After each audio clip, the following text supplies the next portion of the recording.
Does this happen to you? Can't get the right angle when you're power carving? Get a C.H.O.P.S, the Carvers horizontally optimized planing surface. Quickly and easily adjusts to you, allowing you to get the best angle possible for your next power carving project.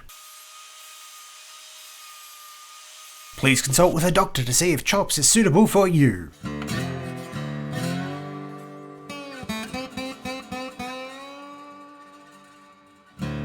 So this is all the rough stock we should need for the project. We've got 4 90 by 45s at 2.4 meters and one 140 by 45 at 2.4 meters. For those who don't use metric, the 90 by 45 is close to a 2x4, though it's a little bit thicker.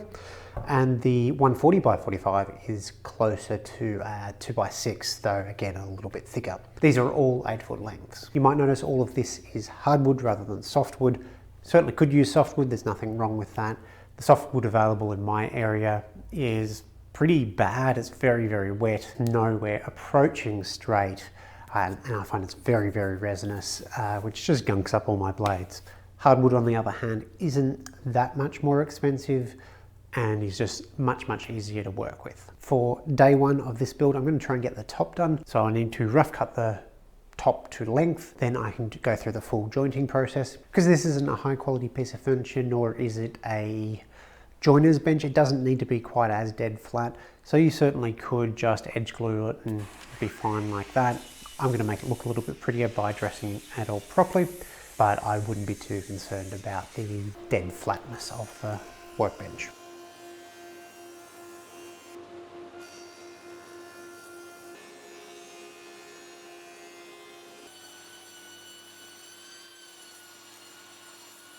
With the top pieces surfaced on all 4 sides, I glued the pieces in pairs. This is just a little bit easier and meant if they slid around horribly, I could still fit them through my thicknesser. Since I've been asked a few times, I use a rubber ink brayer to spread glue. It works great and just needs a rinse before the glue sets up. Once dried, I could glue the 2 slabs up to each other. Before I cut down the rails, I need to talk about joinery. I'm going for dominoes. Though if you're going for any other type of loose tenon system or dowels, the lengths are going to be the same. Ultimately, the joinery is what affects the overall length. If you're going for half laps or dovetails, I guess, you'd need to go for longer material, about 160 mil longer. Or if you're going for integral mortise and tenon, it can be a little bit shorter than the half laps, at about 60 mil longer than what I'll be cutting them to. So the rails won't be this long. However, it's a lot easier to dress them at this length than chop them in half, which is what I'm going to do now.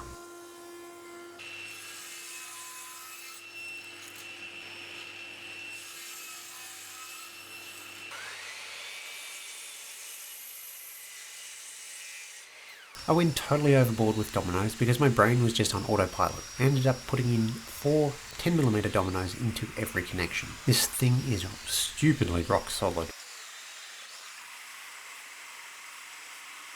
Glue up is done in sub-assemblies to make it easier and less stressful. The 2 end assemblies get glued up first and set aside.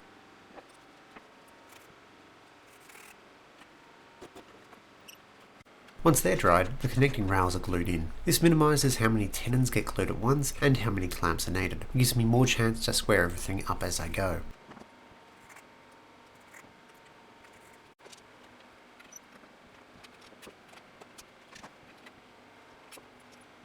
While the lower frame was drying, I could trim the top to final length. On the Vise side, the top receives a tongue to make the breadboard end. This is done using a router, though it could be done with a dado stack or router table. I'm cutting at full depth and just adjusting the fence in a little bit each time.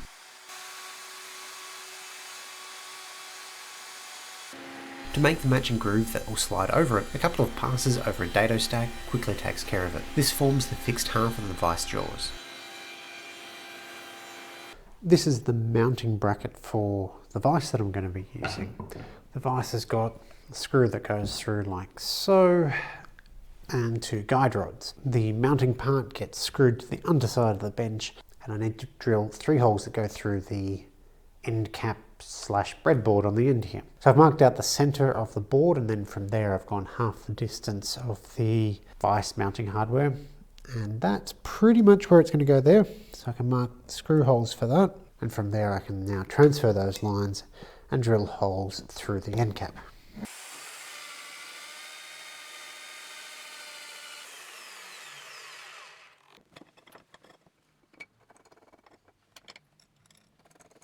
The holes are transferred to the moving portion of the vise using the same drill bit, but I really should have just drilled them together at the same time. Time to install the hinges for the hinging flip top. I've already installed one. I've used a router to cut away a mortise, which is equal to the full thickness of the barrel here.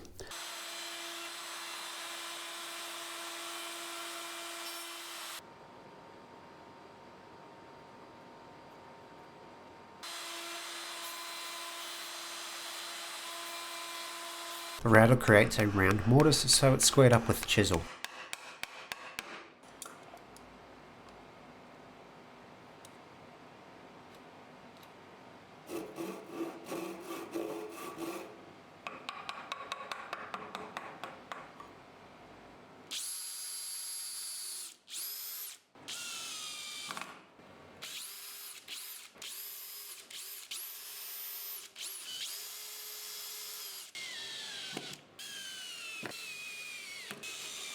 As I've gone to add the support arms, or at least the prototype support arms, to support the top as it tilts up and down, I've realised a bit of a mistake. By centering the vise hardware on the workbench top rather than between the two apron pieces, it doesn't leave any room for a bracket here. This line here, pretty faint, is the inside of this apron here, so there's nowhere to attach the bracket to create the hinging pivoting mechanism. So instead I'm going to offset the vise. As I haven't attached the breadboard yet, I was able to just slide this down and figure out what works for the hinging mechanism and what works for the vise hardware. As you can see, that's actually a fair distance. I think it's about 130 mil, 120 mil. So I have a couple of options on how to fix this. First off, I could remake both the vise breadboard and the chop.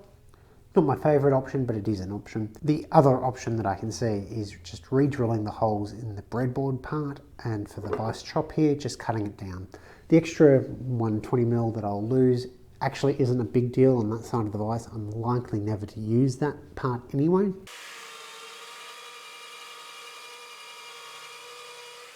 So that's all done for the breadboard part of the vise. Goes together quite nicely. I could do the exact same thing with the chop, but honestly it's not that necessary. I'm not going to use that extra capacity, so it's easier just to chop that off. So what I can do now is take this all apart and stick a dowel in these three holes here, so I'll need to mark them as the holes to fill up. So I've got a 1-inch dowel. It's Vic Ash as well, same material, so I mean you'll notice it because it's end grain, but once it's all covered up with cork you won't notice anything. So I'll do that now and leave this aside for the night, and hopefully can come back in the morning and continue with the workbench properly.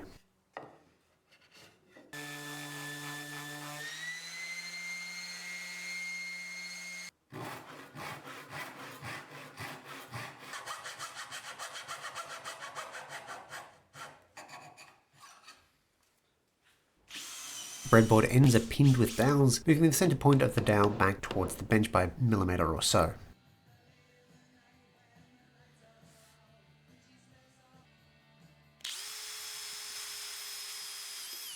The glue is only applied to the central tenon and to the very tops of the dowels.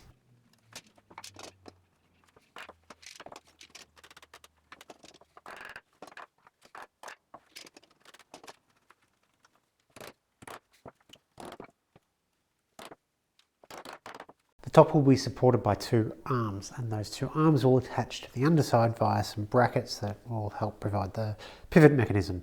There'll be a hole that goes through for the whatever I use as a shaft, so a bolt, M8 bolt, and two screws that hold it to the underside of the workbench because I can't glue it on because of grain direction. Made a test one out of plywood, that worked well. Going to make some out of hardwood now, and it's easier to do all the drilling while it's all still together.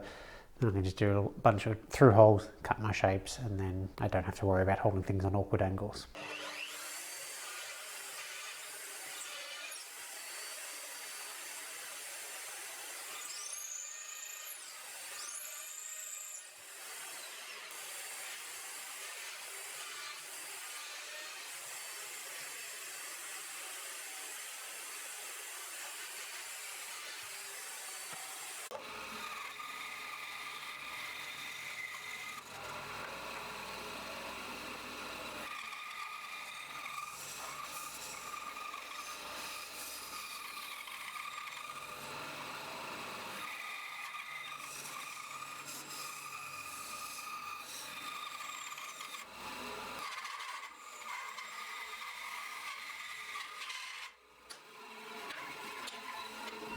So bear with me, this is going to be a little bit convoluted because of the weird angles. I can't necessarily show it as clearly.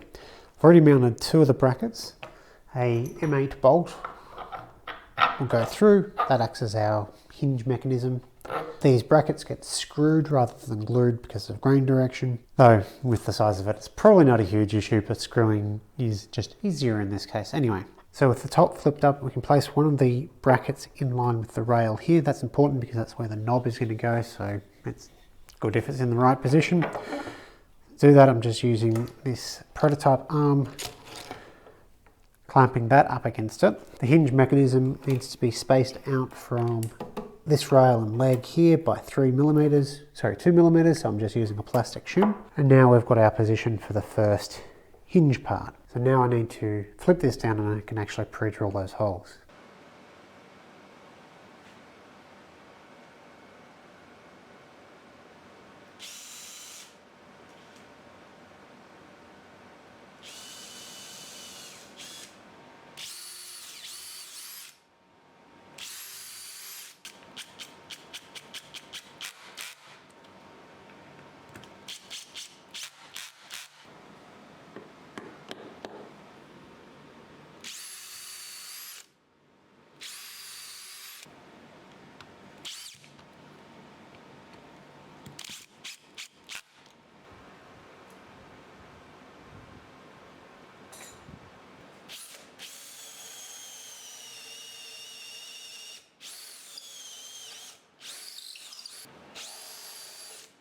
So for the support arm, there's kind of 2 ways we can go about having the adjustment mechanism. The first is a series of holes that a pin, in this case a bolt, can go through. Now that's a bit of a pain because you have to pull the bolt all the way out to get to the next step. It is, however, very secure. The other option is to use a slot, and the slot is great because we can slide and have a lot more adjustment, but it's not necessarily as strong, particularly if we're applying to the very top of the workbench, hammering force. Say we were using hand carving tools, it has a bit of a tendency to slide down over time. Now it won't just start to release, it's just every hit it'll slide down. It is, however, a lot easier to adjust. What I'm going to go for is a bit of best of both worlds. I'm going to have a slot that runs down the middle, but with steps to capture the head of a T-bolt. Those steps will give me set locations that it can't pull out of very easily, and I just have to push it out to clear the recess that's captured the head, then I can slide it down. So the first step for that is to drill 2 holes with a Forstner bit along the channel, then I'll route it out to form. Here I'm using a 3/8 inch router bit, which meant I had to scrap this arm and remake it. 3/8 inch will be too loose and the bolt of the head will rotate too easily. I found I actually had a 5/16 inch bit and that worked perfectly, otherwise multiple passes along the width with a 1/4 inch bit would be recommended. After getting halfway, I flipped it and cut the groove through from the other side.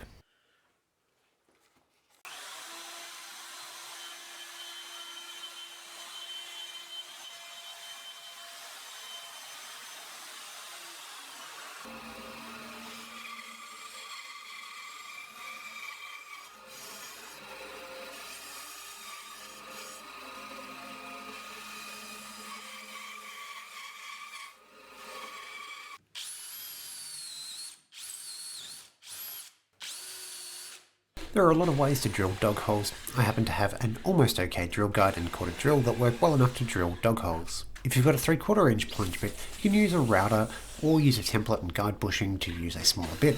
A Forstner bit like this, as opposed to a spade bit, gives the cleanest hole, but is terrible at clearing chips.